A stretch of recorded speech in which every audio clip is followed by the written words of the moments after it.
Hey guys, and welcome back to my channel. If this is your first time, I'm Natalie and I talk about everything as it relates to packing up and moving to Canada as a new immigrant.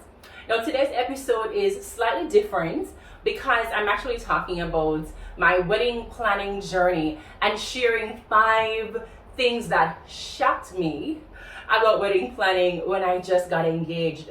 Now, I know things are looking a little bit different here.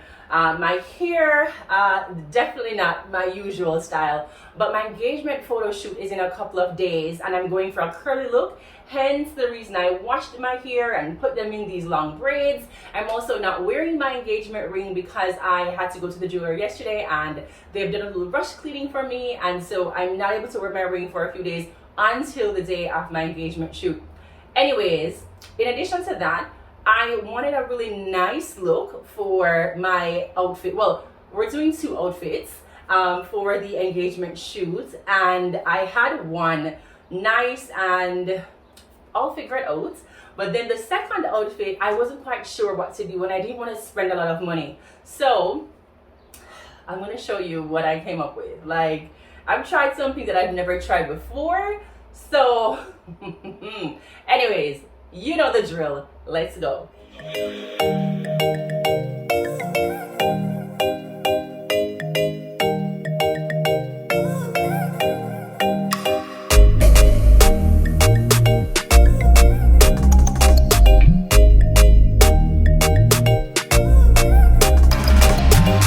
So I actually had to write my thoughts on an index card because I don't want to forget anything. Now, let me tell you, first of all, wedding planning is so stressful, but it's also so much fun, and I'm excited to share these with you. Just know these are in no particular order. I'm just going based on my thoughts and sharing with you some of these shocking things, at least they were shocking for me. Anyways, number 1 would be to set a budget and stick to it. Not just set a budget, always have a contingency in that budget, because there are going to be those unexpected costs that make sense that you need to include. But then there are often times I find that even with me, I find things that are just so cute. They're not necessary, but they're so cute. And then you just pull them in and then the budget moves from here to here. So I'd say definitely setting a budget, having a contingency for emergency stuff that you need to add, and just work with that.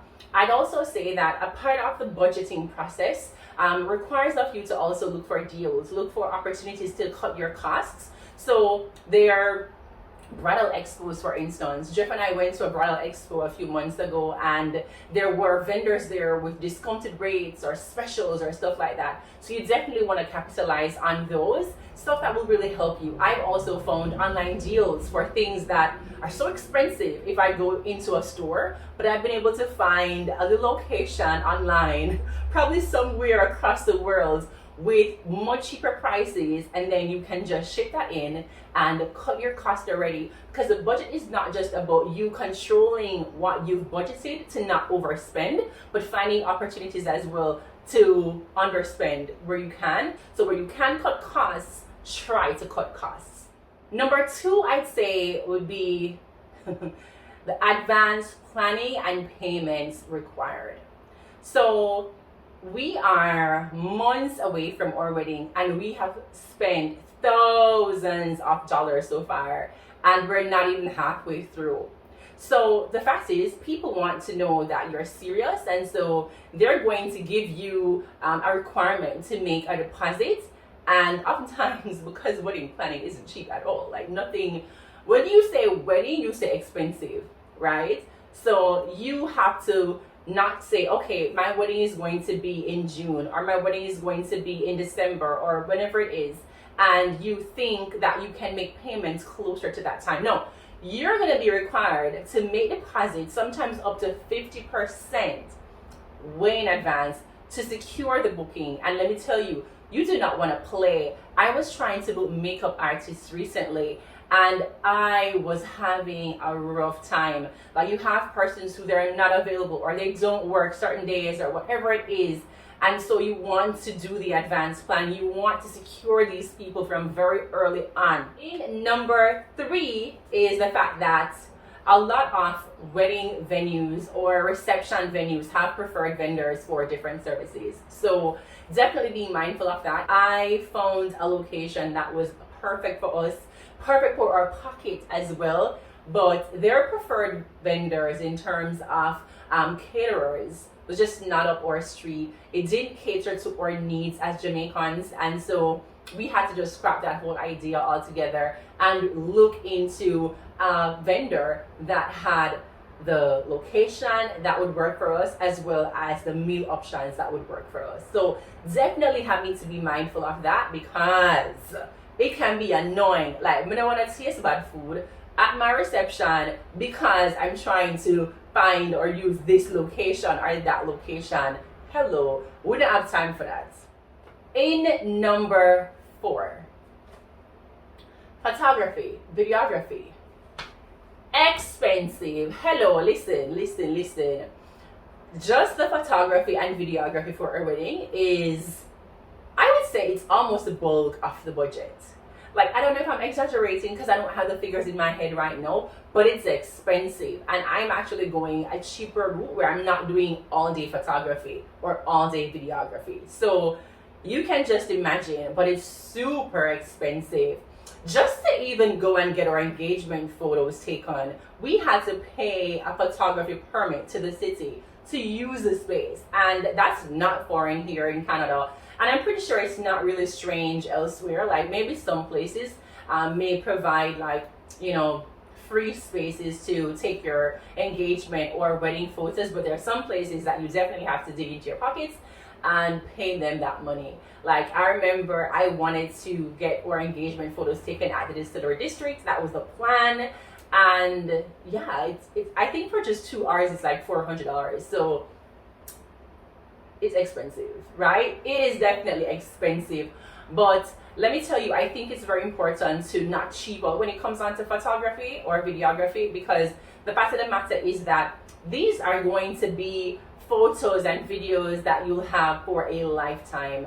You don't want to have regrets. For me, I want quality. I want to be pleased. I want to have faith in my photographer or the videographer. And let me tell you, when we went to that wedding expo I mentioned, we found a photographer who he was going to give us all day photos, and I don't think he was going to give like a video, like a wedding video. I don't think so, but it was definitely all day photos, and it was a fraction of what we're going to be paying right now, or what we are paying for our photographer. It's just a fraction. However, when I look at his work, it's definitely not at the level as the person who we have selected for our wedding photos. So definitely be mindful of that. You want to definitely spend as little as you can, but you don't want to cheap out on your wedding photos. You want to know that you can look at them later on and you can just say, wow. When my good girlfriends told me after her wedding that it was just all a blur, and I have other friends who said it was all a blur. They don't remember anything from the day itself, but when they watch their wedding video or they see the wedding photos, they're able to say, oh, that was what was happening. And it was definitely worth their while spending that good piece of change on good quality wedding photos and that wedding video. In number 5, the bridal outfit. Listen, I knew that wedding dresses were expensive. Like, I heard persons say, yeah, it's gonna cost you a couple of $1,000s and all that. One of my friends told me, listen, you can go online and get it for $100. And I was like, maybe I should try that. But then no, I definitely want to look like how I've always pictured myself growing up and getting married. I wanted to see that woman, and I felt like I had to find a dress that was going to speak to me. And not to say $100 dress couldn't speak to me, but I wasn't going out to find $100 dress. I was going out to find the dress that was going to say, goody, here am I. This is what you need to be wearing on your wedding day. And I think I found that dress. I ordered the dress. Let me tell you, by the way, you have to order your dress months in advance just to be safe. My dress came in, I think about 2 weeks ago, and I ordered it a few months ago. During the pandemic, I was told you had to order probably like at least a year in advance.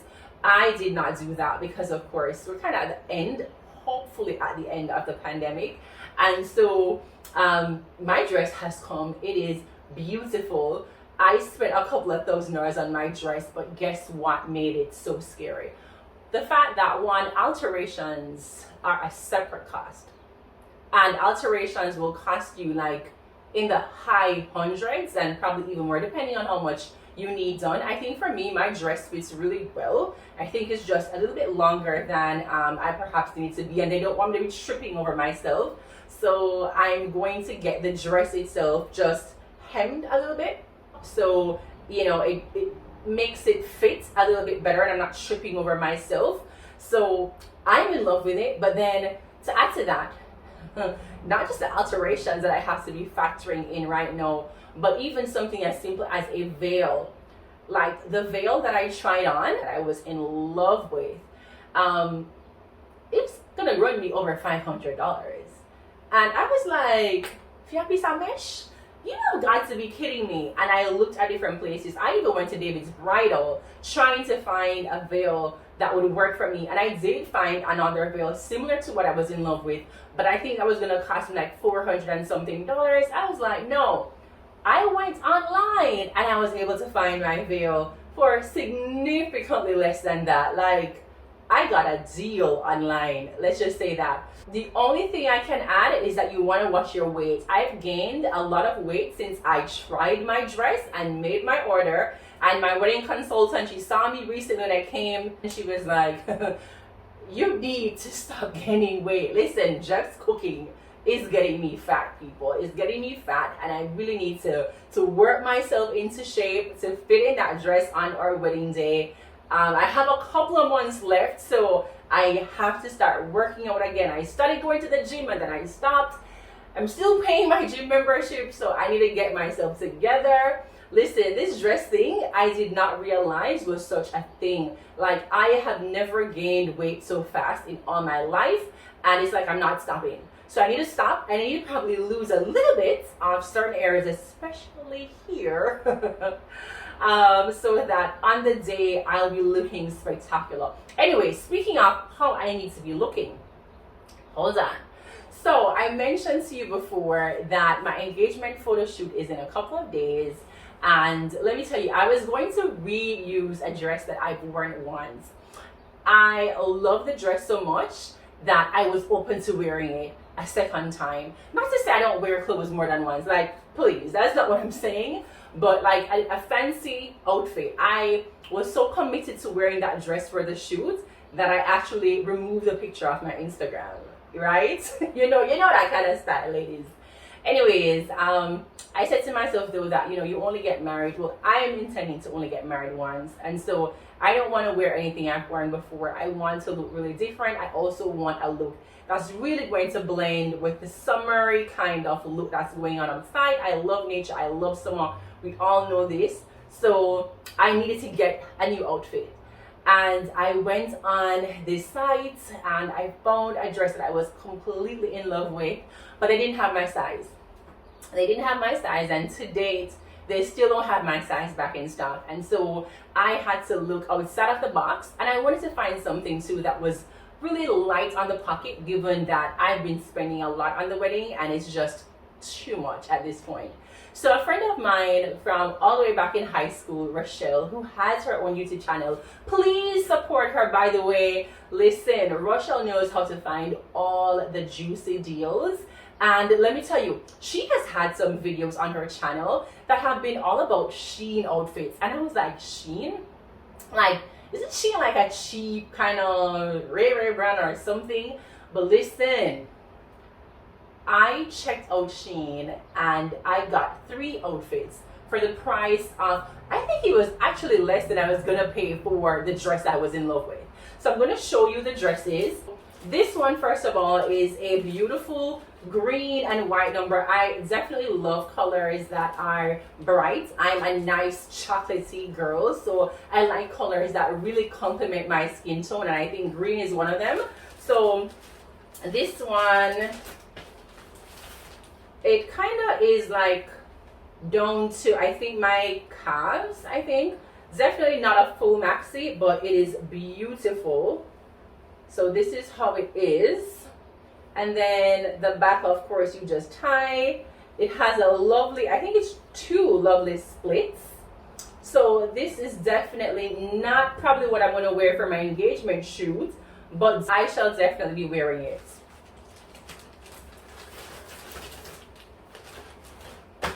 The second outfit I did not buy at all for my engagement shoot because I don't want to wear anything that is like short. That's not what I'm going for. I'm not going for like sexy gal kind of vibes. That's not the plan. This one I actually tried on and I put it the wrong way. Like I actually put it on like this, and this is definitely not how it's supposed to be worn, but it is so cute. I just love how airy and free it is. Definitely an outfit I'm going to be wearing this summer for sure. Now the third dress, which is definitely the one that I knew even before I got the dress that I was going to be wearing for the engagement shoot. Well, as I said, it's 2 outfits that I'm wearing for the engagement shoot. The other one is really just like a matching thing that Jeff and I will be wearing. And then the second one, really bright and beautiful. This is going to be like a big bow. And let me show you. It's kind of like, yeah, like this. So definitely similar kind of length to the green one. So all the way down to my feet. I'll probably wear this with one of my Bridget sandals. And yeah, this, as I said, has a little bow at the front. Super cute. And I think for all 3 dresses, they probably came up to like $100 and something. And that's like pretty much what I would have spent for the other dress. I think it's still a little bit less than what I was going to spend for that other dress that I was in love with on another site. So these are the dresses that I bought off Shein thanks to Rochelle, and this is definitely going to be my outfit number 2 at my engagement photo shoot. Anyways, I know we have been chatting for a long time. Listen, I actually just got a new package from Shein today. I bought a few more things. I'm so sold on Shein. I bought more things. Haven't tried those yet. Like I literally got them in the mail this morning and I just sanitized them and brought them up here, showing you that I'm that in love right now. I'm sold on Shein thanks to Rochelle. Anyways, you know what? No more long talking. That's it. I hope you enjoyed this episode. I hope it's short because I don't know. I feel like I've been talking for a whole hour. Anyways, if you want to hear more wedding updates, what's shocking me, what's stressing me, all of that, just let me know in the comment section below. Now, if you liked the video, which I hope you did, please click that you like the video. Please share with a friend. Don't keep it to yourself.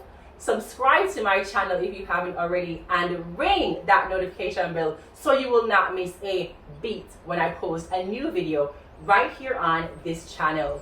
Bye guys!